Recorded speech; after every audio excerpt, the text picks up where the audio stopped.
Hello everyone, welcome to my course on microbial biotechnology. Today we will start module 6 which will deal with industrial and pharmaceutical applications of microorganisms.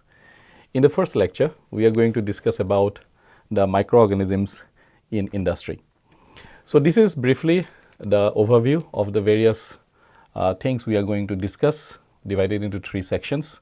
In first sections, we will discuss microorganisms in industry, have an overview, and then we will go for the industrial microorganisms. Then we will discuss about microbial cell factories, and then finally the fermentation process, which comprises of upstream processes and downstream processes. So, microorganisms play a vital role in industrial production of a wide variety of goods and services. They are exceptionally valuable due to their ease of mass production, rapid growth, utilization of economic substrates, often waste materials, which can be converted into valuable products, and the vast potential in generating diverse products. Furthermore, their capacity for genetic manipulation has opened boundless opportunities for innovation within fermentation industries. Briefly, industrial microbiology is the application of microorganisms to produce valuable products or perform processes on an industrial scale, including the production of antibiotics, enzymes, biofuels, fermented foods, and waste treatment. This field encompasses a wide range of microorganisms found naturally and also laboratory derived mutants. Initially, traditional fermentation processes relied on a mixture of wild microorganisms present in raw materials or the local environment. Around 120 years ago, efforts began to improve these microorganisms by isolating pure cultures from these processes and selecting the most advantageous strain. In this picture, you can see Louis Pasteur working with wine.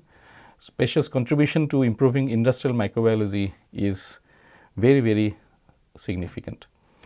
Throughout the first 80 years of the 20th century, most fermentation processes primarily used monocultures, which are cultures having only one type of strain or species. These were typically sourced from the natural environment following extensive screening. These microorganisms, regardless of their origin, were subsequently optimized through conventional strain improvement techniques such as mutagenesis or breeding programs to enhance their industrial applications. In the past 2 decades, many fermentation processes have incorporated recombinant microorganisms, leveraging genetic engineering to further improve established industrial strains. One of the main focuses of industrial microbiology is genetic modification of organisms to improve product yield and for reduction of production costs. Industrial microbial biotechnology is a multidisciplinary field within biotechnology that harnesses the inherent biological processes of microorganisms to address various industrial challenges and opportunities. This field is a fusion of microbiology, biotechnology, and industrial processes, focusing on the application of microorganisms to develop and enhance products, processes, and technologies on a large scale. Industrial biotechnology or industrial microbial biotechnology plays a crucial role in producing a wide array of high value products, from life-saving drugs and sustainable chemicals to renewable fuels and clean electricity, all contributing to a more sustainable and bio-based economy. Industrial microbial biotechnology involves using microorganisms to produce a variety of high value products across several sectors.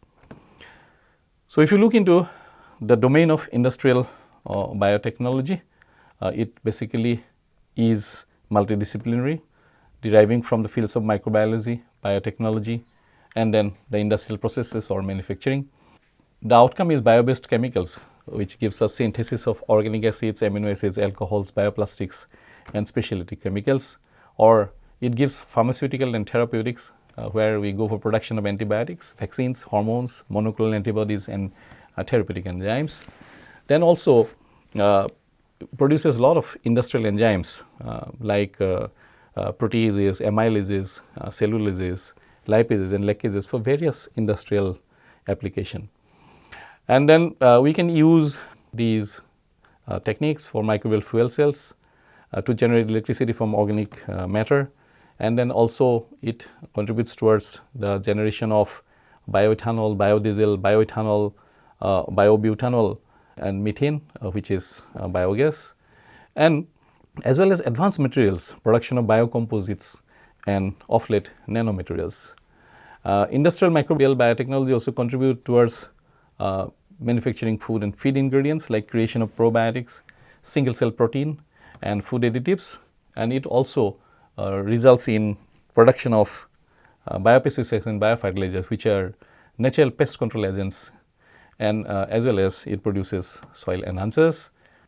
It also contributes towards carbon capture and utilization, use of microbes for carbon dioxide sequestration and conversion into biomass or energy.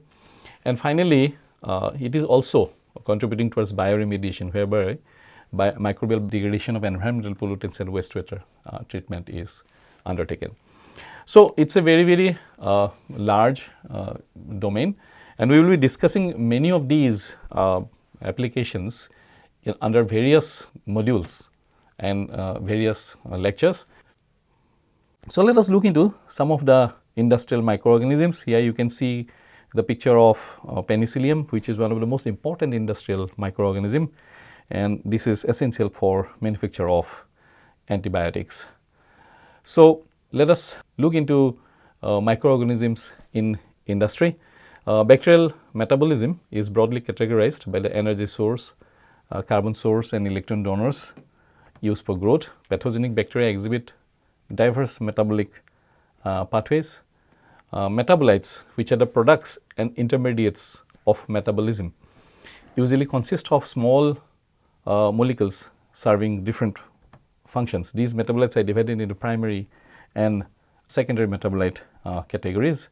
In industrial microbiology, these metabolites play crucial roles in producing essential chemicals and biochemicals required for organic synthesis. So, here you can see Clostridium acetobutylicum under 1000x magnification. These species is used widely for fermentation of starch to produce ethanol, acetone, and butanol. A later gene from the species was used to genetically engineer Escherichia coli to produce acetone. What are the products from microorganisms? Molecular products derived from microorganisms encompass a broad spectrum of substances suitable for applications in pharmaceuticals, food and beverage production, agriculture, and various other industries. This can range from antibiotics and enzymes to various organic acids, alcohols, and bioactive compounds, as well as many essential biomolecules like vitamins, amino acids, and polysaccharides. So, some of these include antibiotics, enzymes, biofuels, organic acids, vitamins, bioplastics, and bioactive compounds. We will have a discussion on these various products and compounds in this lecture. What are primary metabolites? What role they play? So, primary metabolites play a pivotal role in the growth, development, and reproduction of organisms. Typically, they serve as central components in maintaining normal physiological processes. They are essential for proper growth and are generating during the growth phase. In industrial microbiology, alcohol is one of the most prevalent primary metabolites utilized for large scale production of alcoholic beverages like beer and wine. Amino acids, notably L-glutamate and L-lysine, are isolated by a mass production of a specific bacterial species, Corynebacterium glutamicum. Another significant primary metabolite in industrial microbiology is citric acid produced by Aspergillus niger. So, here in these photographs you can see various stages of alcohol production in industries. In top figure you can see beer being bottled, and then in the below figure you can see a fermentation vat in a distillery in USA. The secondary metabolites arise typically through the modification of primary metabolite. Unlike primary metabolites that contribute to growth, development, and reproduction, secondary metabolites typically emerge toward the end or near the stationary phase of growth. Many identified secondary metabolites serve ecological functions, including defense mechanisms such as antibiotic properties and pigment production. Some of the notable examples include antibiotics, bacteriocins, and alkaloids. So, here in this figure A, we can see colonies of Actinomycetes bacteria. Both, and then in B we can see Penicillium notatum, both of which are used widely in industries for antibiotic production. C is the Figa paclitaxel, which is an alkaloid used in chemotherapy, is found in several epiphytic fungi. So, some of the important industrial products obtained from microorganisms or with help of microorganisms are traditional products which has been utilized by mankind for over thousands of years, like bread, beer, wine and spirits, and then cheese and other dairy products. Then we have ripening of blue and camembert type cheeses, fermented meats and vegetables, mushrooms, soy sauce, tofu and vinegar. And various bacteria used, for example, we use lactic acid bacteria for producing dairy products. Then we use Penicillium species for the ripening of blue and camembert type cheeses. And bread, wine and spirit, we use fungi, Saccharomyces cerevisiae. Then there are certain fungi, agaricus, then lentinula, which gives us the mushrooms. And then for soy sauce we are using Aspergillus. Then for tofu we use Mucus species, and vinegar we use bacteria, Acetobacter species for production. And then for agricultural applications we have gibberellins, then fungicides, and then insecticides and silage. Gibberellin is produced by the fungi Fusarium mondelliforme, and then fungicides are also produced by various microbes. For example, we can have Coniotherium, and then insecticides like organisms like Bacillus thuringiensis, which produces Bt toxin, and the production of silage, which assisted or mediated by lactic acid bacteria. Then there are certain amino acid like L-glutamine, L-lysine, L-tryptophan produced by various bacteria like Corynebacterium, Bifidobacterium, Klebsiella respectively. Then we have the various kind of products like enzymes like cellulases, lipases, pectinase, proteases, and then a broad class like carbohydrates like amylase, alpha, beta amylase, invertase, glucose isomerase, lactase, etc. And these are produced by various bacteria and fungi, as can be seen in this table. And then also we have nucleotides which are produced by Bacillus and Brevibacterium species. Then certain other industrial products like fuels and chemical feedstocks like acetone, butanol, ethanol, glycerol, methane are produced by Clostridium, Zymomonas, methagenic species, or even fungi like Saccharomyces cerevisiae. And then we have organic acid producers like Acetobacter, which produces acetic acid, then Aspergillus niger, which produces citric acid, then Rhizopas, which produces fumaric acid, and then gluconic, which is produced by Acetobacter suboxidans, then itaconic acid by Aspergillus itaconicus, and then kojic acid by Aspergillus flavus, and then lactic acid produces by Lactobacillus delbrueckii. So, what are the ideal characteristics of an industrial microorganisms? The ideal characteristics of an industrial microorganism, regardless of its origin, are as follows. It should have genetic stability, ensure consistency in traits over time. Efficient production of the target product. So, we saw so many different kinds of products are produced by either bacteria or fungi, as discussed in the various tables just now. The production of those products should be highly efficient, and the biosynthetic pathway by which these products are made should be well understood. Minimal reliance on external vitamins or growth factors is one of the important features.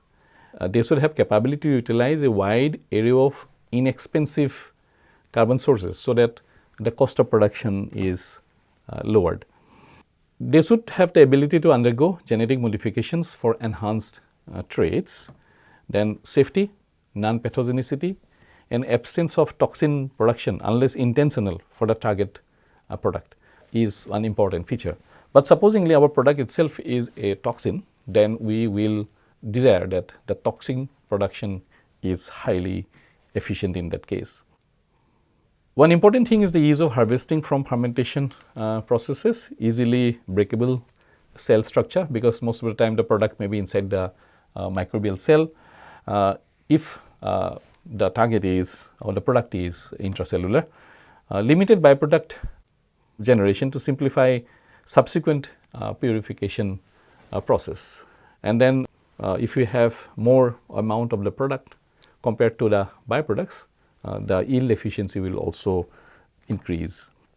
Additionally, advantageous traits like being thermophilic or halophilic will be beneficial in certain fermentation settings.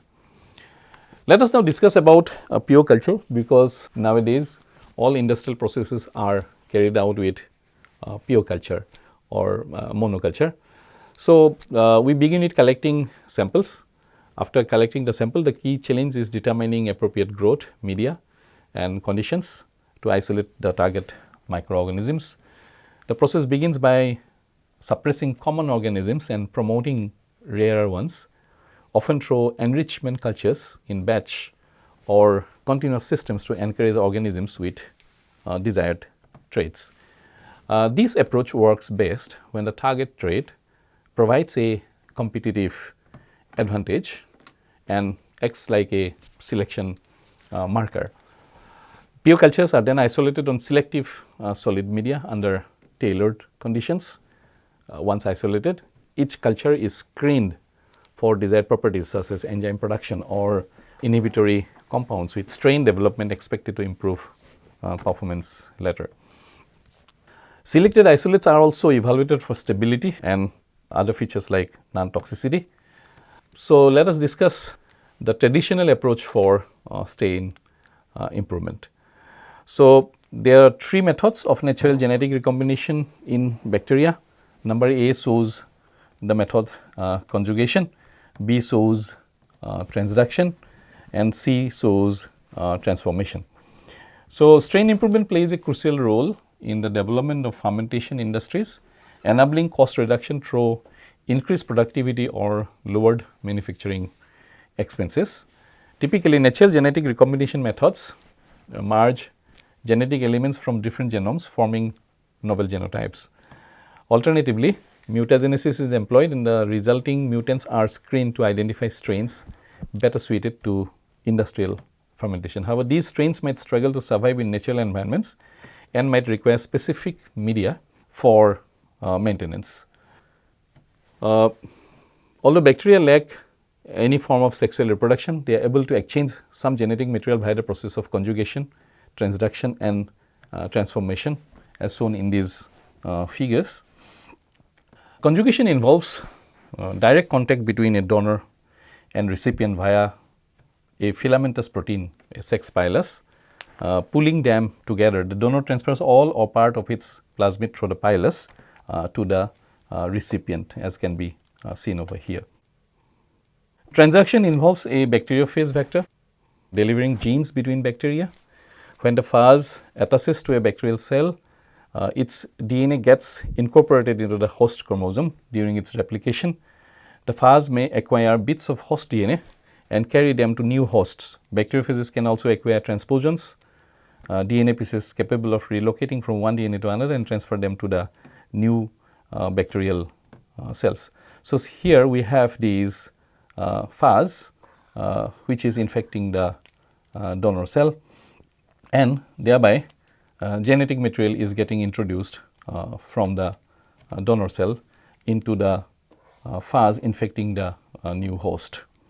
Then transformation involves the uptake of naked DNA from the environment. Here the phage is not there, neither there is a sex pilus. From the environment into the cell where it gets integrated, this process occurs randomly in natural settings as the DNA fragments originate from live cells. However, only competent cells, which are cells which are ready to accept DNA in a specific physiological state, permit DNA uptake and can incorporate these fragments. So, here you have a donor cell which is releasing DNA, and this is the recipient cell which is competent and receives the genetic material from the donor cell. So, another method is mutagenesis, which involves changes in DNA such as deletions, insertions, duplications, inversions, DNA relocations or variations in gene or chromosome copy numbers. Repeated mutagenesis combined with careful selection and screening has significantly improved many industrial microorganisms. While natural mutation rates in bacterial genes are low, around 10 to the power minus 10 mutations per generation per gene, mutagenesis with agents like UV, gamma and X-rays, then chemicals like ethyl methyl sulfonate, anti-G, nitrous acid or acridine mustards can dramatically increase mutation rates. These mutagens induce base pair substitutions, frame shift mutations or extensive deletions, often disrupting DNA repair. Mutagenesis is commonly used to eliminate undesirable traits or enhance product yield, as seen in the removal of the yellow pigment chrysogenin from early Penicillium chrysogenum derived penicillin. Now, another approach for strain improvement is using rDNA technology or recombinant DNA technology. Here, the cell fusion techniques such as hybridoma formation for monoclonal antibody production have profoundly influenced industrial microbiology.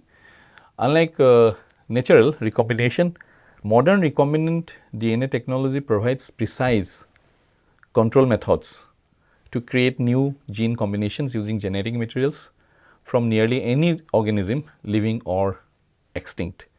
This allows specific gene sequences to be transferred between organisms, integrating new techniques into strain enhancement protocols to improve product yields by eliminating metabolic bottlenecks and modifying or amplifying metabolic steps. Microbes can be engineered to produce and secrete a wider range of enzymes, facilitating the synthesis of novel compounds and the use of more cost effective substrates. With no constraints on gene origins, microorganisms now produce proteins from plants and animals, including valuable products like human growth hormone, insulin and interferons. Let us now discuss about the microbial cell factories. Here we will discuss about the characteristics of the microbial cell factories, then approaches to microbial cell factories. So, here in this picture you can see the manufacturing of seeds. Whey from seeds factories are often used in the fermentation media. Briefly, the microbial cell factory approach to bioengineering treats microbial cells as production units by rewiring cellular metabolism to enhance native metabolite production or enable the synthesis of new products. Microbial cell factories are a subset of cell factories which include engineered microbes and plant cells. Initially conceptualized in the 1980s and 1990s, these MCFs aim to enhance cellular productivity and metabolite yields through strain engineering. By employing targeted strain design, MCFs can produce both native and non-native metabolites. Moreover, they streamline synthesis cycles and simplify product separation processes. So, traditional strategies like eliminating shunt enzymes, modifying pathways and balancing reducing power and ATP often face challenges such as toxic byproducts, low pH and extreme temperatures which limit productivity.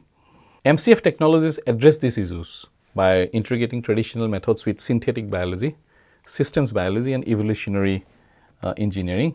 The approach involves selecting target products, analyzing market demand, identifying cost effective carbon substrates and optimizing host strains and pathways to enhance yield. Let us look into the various approaches to designing biosynthetic pathways in microbial cell factories. So, here you can see the existing pathway within the host. We call them the native existing pathways. So, then we have these pathway created de novo. So, this is the de novo blue colored pathway which is non-native created pathway. And then we have pathway from say species A. So, we clone the genes from that species and put it into here. Then we may have another pathway from species B and another pathway from species C. So, basically we may have three approaches. One is utilizing the native existing pathway, or we may create a non-native pathway de novo, entirely new, or we may borrow from various organisms to build up a network of pathway like taking from species A, B, C as in the center. And then ultimate result is we have a substrate which enters the cell, and this substrate is acted upon by any of these pathways, the native, non-native, de novo, or the non-native transferred existing pathway, and then transform these into products which are all having economic value. So, these cell considered as a factory on its own, because you put in raw material and then you get product, and that raw material is converted into products by numerous pathways as discussed over here. Now, in silico modeling of E. coli reveal its ability to produce 1777 non-native compounds via heterologous enzyme introduction. If we introduce heterologous enzymes into the E. coli system, we can produce 1777 non-native compounds. Then there are 279 of which have notable commercial value. So, imagine one single cell having by introduction of heterologous enzyme systems suddenly gains the capability of producing roughly around 2000 different chemicals, and then out of which roughly around 300 have high commercial value. So, that is the potential of microbial cell factories. So, what are the characteristics of microbial cell factories? After the selection of a valuable compound and substrate, a cell factory is selected, that is basically the host microorganism. For example, in this case E. coli can be a cell factory for these 279 products having commercial value. The criteria for selecting the starting strain comprise the following steps. Number one, the strain should be easier manipulation of the respective organism. It should be easy to be manipulated. Whether the selected product is native, partially native or non-native, we should have that knowledge. Suitability and sustainability for large scale production, because we are speaking about industrial scale production. So, the strain should be suitable for that large scale production. It should show optimum growth and desired products formation on simple culture medium. The culture that we are going to use should not be very costly. It should be simple and abundant and low cost. It should have metabolic capacity towards the end product. Then bioprocess compatibility is very, very important. Then the recovery should be cost effective, and then purification procedures to the maximum extent economical and simple. Model organisms like E. coli and Saccharomyces cerevisiae are widely used due to advancements in genome sequencing, because we know the entire genomes of these organisms, and then we can understand whether that pathway is native or non-native. So, we can do metabolic modeling, and genetic tools like CRISPR-Cas9, which have simplified and reduced the cost of the strain engineering, are very well established in both these two systems. Let us now discuss about the various approaches to microbial cell factories. So, here you can see that different pathways which we have just discussed about the native existing pathway and the non-native existing pathways, and non-native created pathways. So, how we are going to take decisions at various levels. So, first we need to consider the product, targeted product in our mind, and then for producing that particular product we need to select the host strain, and once we have this strain in our hand, we will try to examine whether this particular strain is a native producer of this particular product? If the answer is yes, we can go for the production. If the answer is no, we will try to find out whether that pathway which produces this particular product is known in nature. Then we may go for two approaches. One is reconstruct the pathway in the host, and then this will help us in the formation of the product. Or if it is not known, we go for metabolic pathway discovery, and then we try to find out the pathway and reconstruct the pathway in the host. And in this, we will go for the retrobiosynthesis and then construct the pathway in the host, and finally the product will be formed. So these are the three various approaches by which we go for microbial cell factory and strain improvement production. So some microorganisms naturally produce significant amounts of valuable chemicals without requiring initial metabolic engineering. So here they have the native existing pathway. So here you can see glutamicum under 10,000 magnification visualized using scaling electron microscopy. This organism has been widely used to synthesize glutamate and lysine. So this is that C. Glutamicum species which produces glutamate and lysine. Similarly, there are other species like Bacillus and Lactobacillus which produce L-lactate. Klebsiella pneumoniae synthesizes 1,3-propan diol from glycerol. Then we have Manhemia produces succinic acid, and actinomycetes generate antibiotics and polyketides. These are all native existing pathways within these microorganisms, and we can directly use them for the production of these particular targeted products.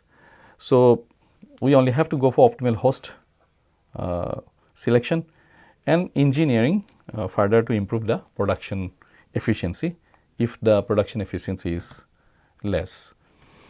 In the second approach, the non-native existing pathway, so some target chemicals cannot be synthesized by microbial host due to missing biosynthetic genes, because those genes are missing over there.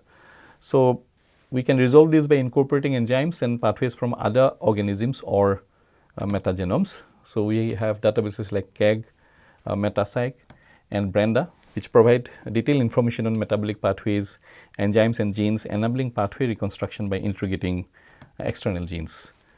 For products with incomplete pathway data or poorly functioning enzymes, novel enzymes can be identified through genome and transcriptome analysis of natural biosynthetic gene clusters.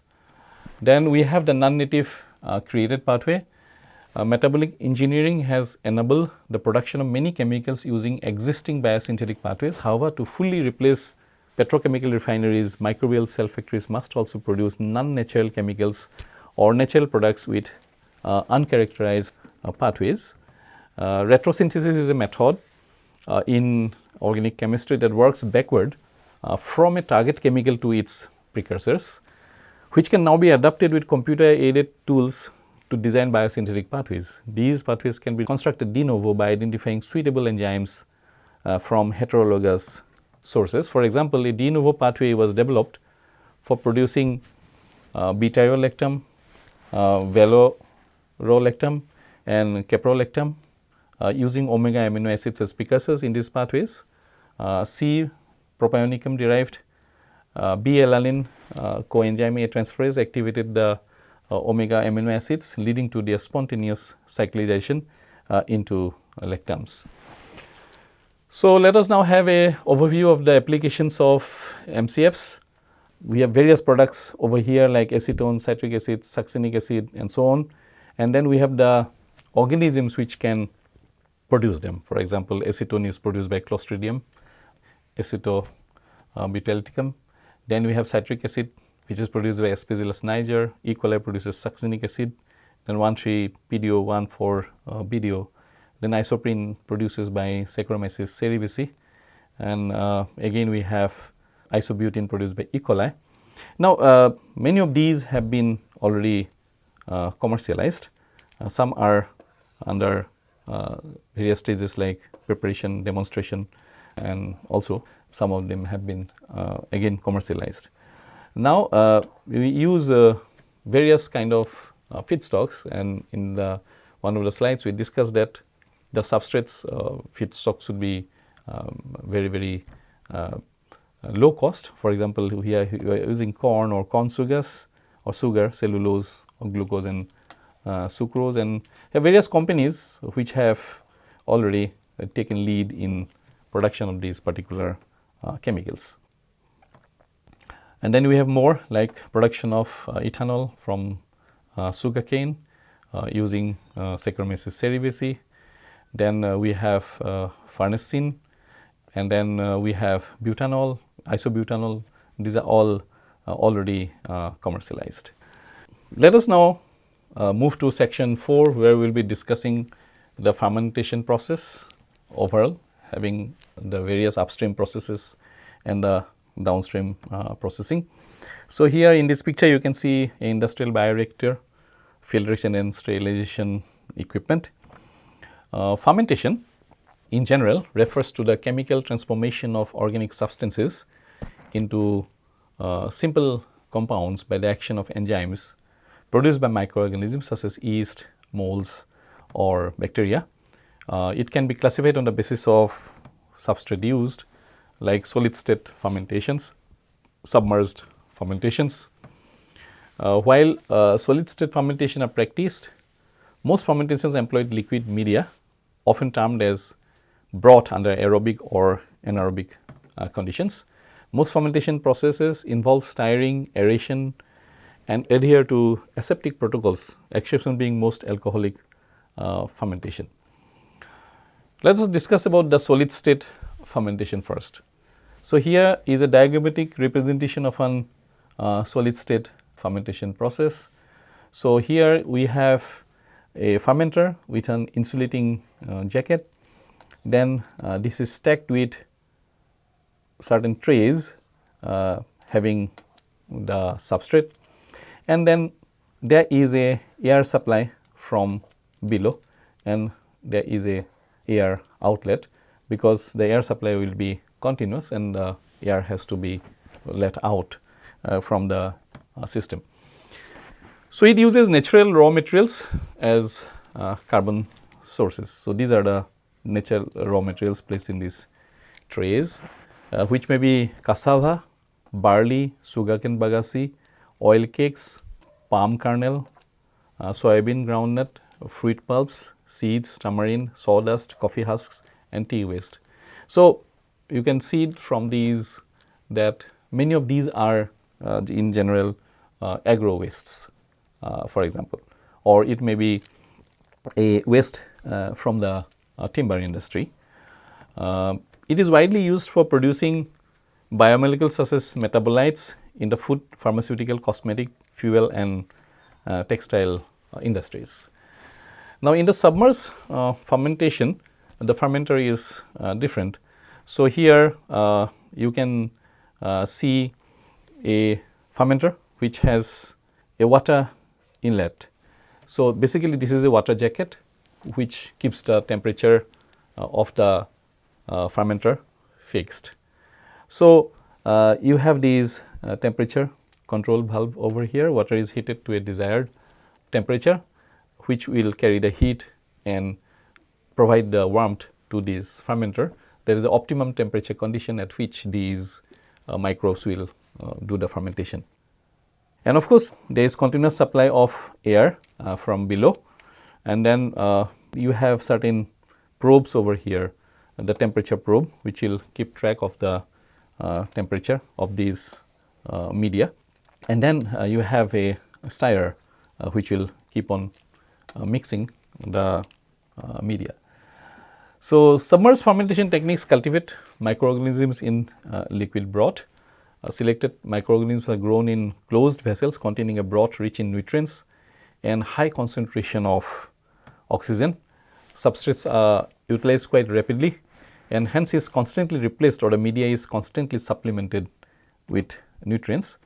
Bacteria that require high moisture content or high water activity are best suited for submerged fermentation. submerged fermentation is primarily used in the extraction of secondary metabolites, they need to be used in liquid form. So, now let us discuss about the fermentation media a little bit more detail. Most fermentation processes primarily utilize liquid media, which is often termed as broth, although there are instances of solid substrate fermentations as we have discussed just now. So, here in the left we can see algal fermentation media in lab scale, and then in the other figure we can see the molasses, which is one of the most widely used carbon source in the industrial setting. The fermentation medium is crucial, needing to meet both the nutritional needs of the microorganism and fulfill the technical goals of the process. Thus, the nutrient composition should be carefully devised to stimulate and the production of the desired output, be it cell biomass or a specific metabolite. In almost all fermentations except those involving solid substrate, substantial volumes of water are used in formulating the media. Apart from these water, let us see the composition of the fermentation media. So, essential components of a typical medium include a carbon source, which serves as both an energy source and carbon unit for biosynthesis, along with nitrogen, phosphorus and sulfur sources. Additionally, minor and trace elements must be provided, and some microorganisms may require supplementation with specific vitamins like biotin and riboflavin. Aerobic fermentations rely on a constant supply of molecular oxygen, while even some anaerobic fermentations necessitate initial aeration of the media. Media typically includes buffers or employ pH control through the addition of acids and alkalis, and antifoam agents are very essential. Certain processes may require the introduction of precursors, inducers or inhibitor compounds at specific fermentation stages. So, what are these precursors and antifoams? In certain fermentations, specific precursors are added in controlled amounts and in relatively pure forms. So, some of the examples are phenylacetic acid or phenylacetamide in penicillin production, D-threonine in L-isoleucine production by Serratia muscarinens. Then we have anthralinic acid in L-tryptophan production by Hansen-Ulla and Omela. Then antifoams are also essential. There is foam formation when media proteins denature at the air broth interface, leading to issues like filter blockage, contamination and microorganism release. Antifoams being surface active agents reduce the surface tension that binds foam, thereby improving throughput. Natural antifoams encompasses plant oils like soya, sunflower and rapeseed oils, deodorized fish oil, mineral oils and tallow. Synthetic antifoams primarily consist of silicone oils, polyalcohols and alkylated glycols.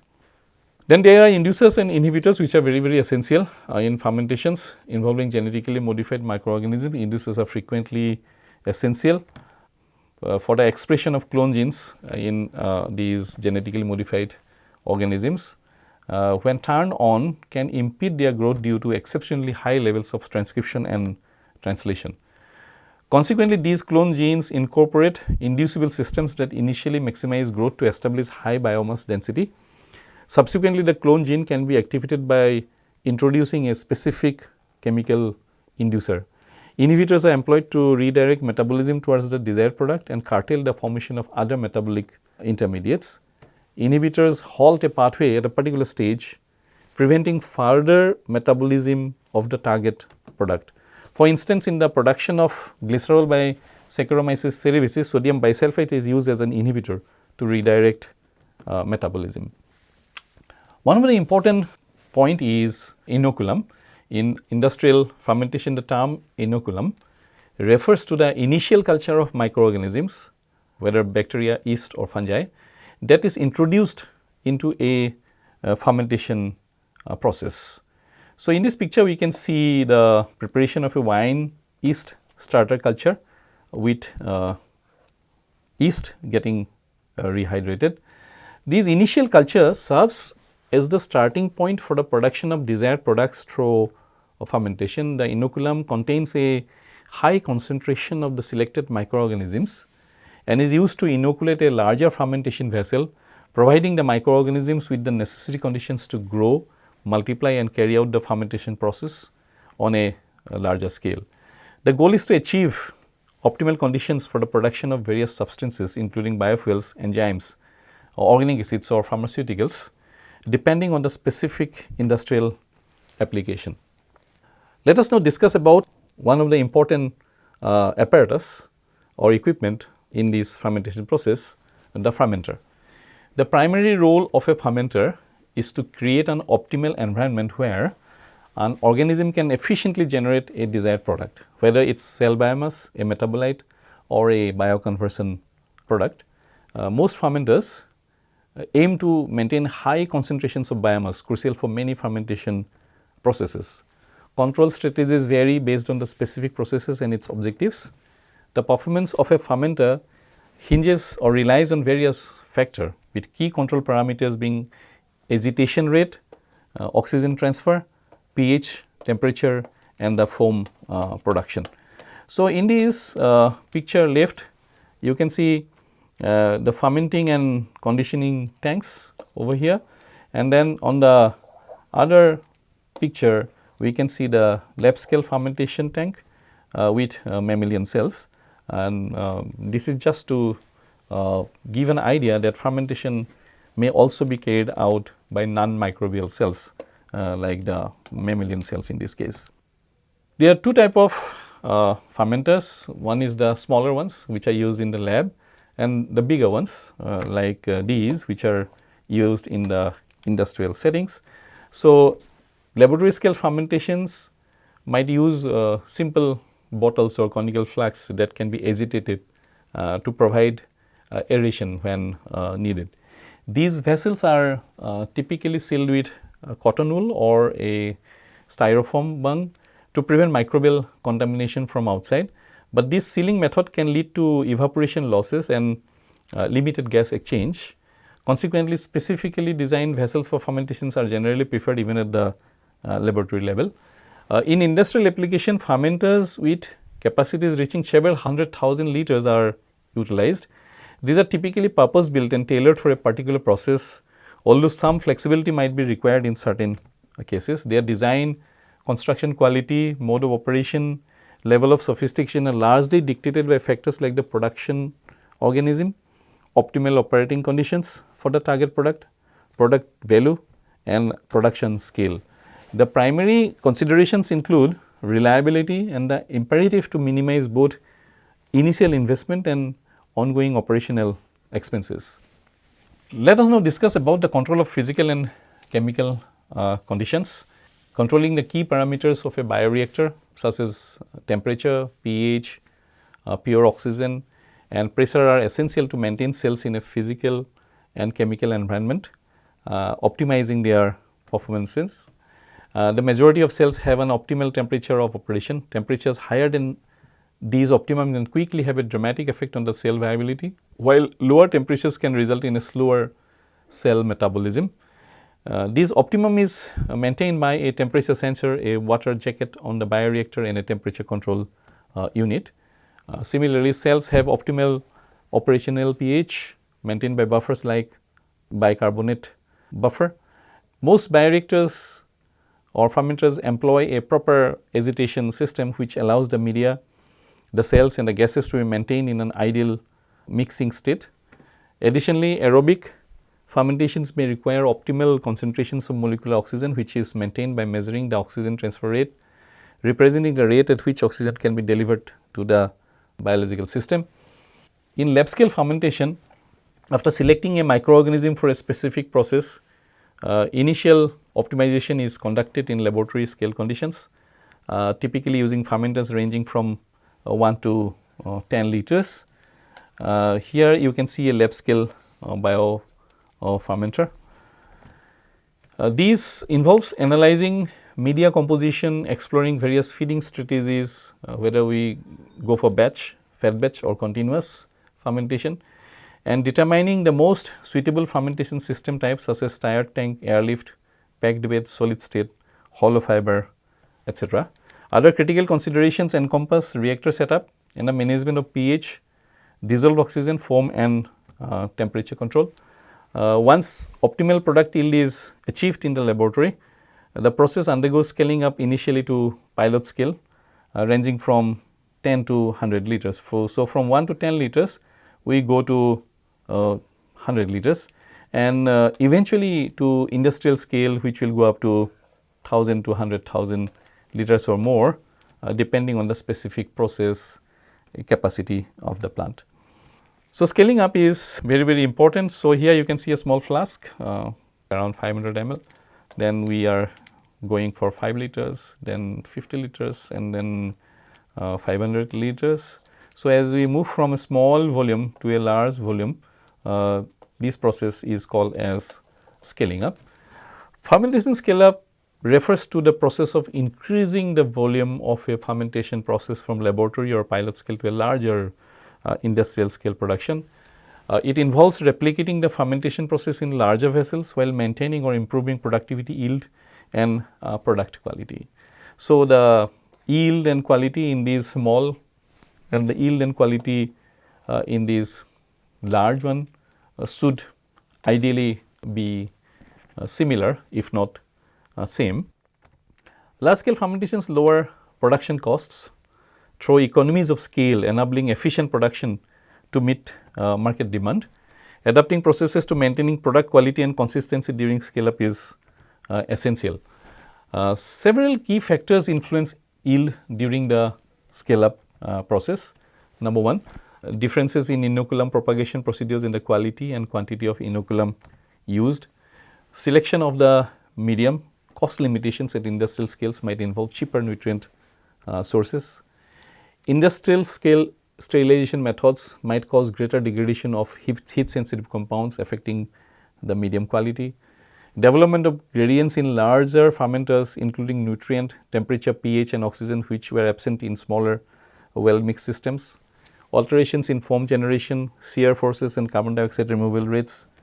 Variations in these factors can significantly affect operational conditions and subsequently influence product yield compared to laboratory scale fermentations.